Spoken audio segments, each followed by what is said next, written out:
West Augusta hiding in Hyde Park. The city is transforming the neighborhood, plagued for decades by contamination. They're turning it into a 40-acre stormwater pond. 100 or so families need to be moved first. So where are they going and how much is it costing the city? Those aren't the only questions we're asking. As WJBF News Channel 6's George Escala explains, the city is not providing some of the answers.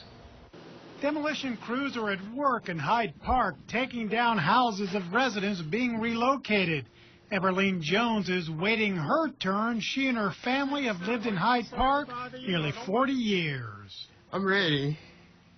See, I moved out here in what, 1974? My husband died right in the driveway. So I stayed on right here, and so I'm ready to go. The Jones family is looking at relocating to South Augusta, but they do not have to stay in town when the city moves them out. You go anywhere you want to go. They'll pay for it. That's the only thing I heard. About 100 families are being moved from Hyde Park to make way for a stormwater pond. The city set aside about $5 million for relocation. Residents are allowed to move anywhere they want. But at this point, the public doesn't know how much the city is spending and where that money is being spent. Activist Woody Mary has been a critic of the Hyde Park project and the lack of information that's being provided. We've got some storms, and nobody seems to address them. And when you try to find out who's been relocated, where they went, well, part of that should be public record, but when you make those requests, they go nowhere.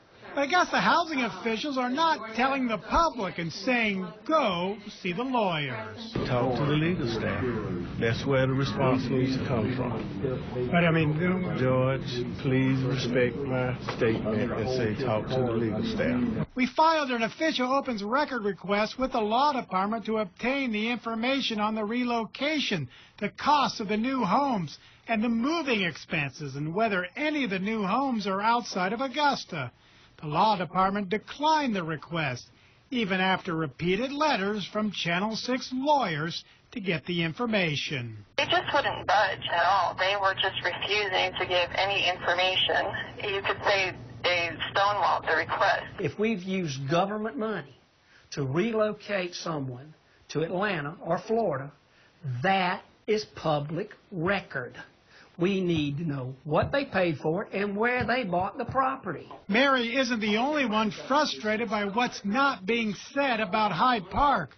A national website called Watchdog.org has picked up the Hyde Park story, accusing Augusta of violating the Open Records Act by blocking public information. In the case of Augusta, they make the process very difficult and very expensive, which could lead some to say they're trying to prevent people from getting information.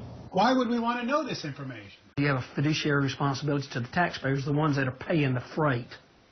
You have to act as a fiduciary. You have to be a good steward of the taxpayers' money.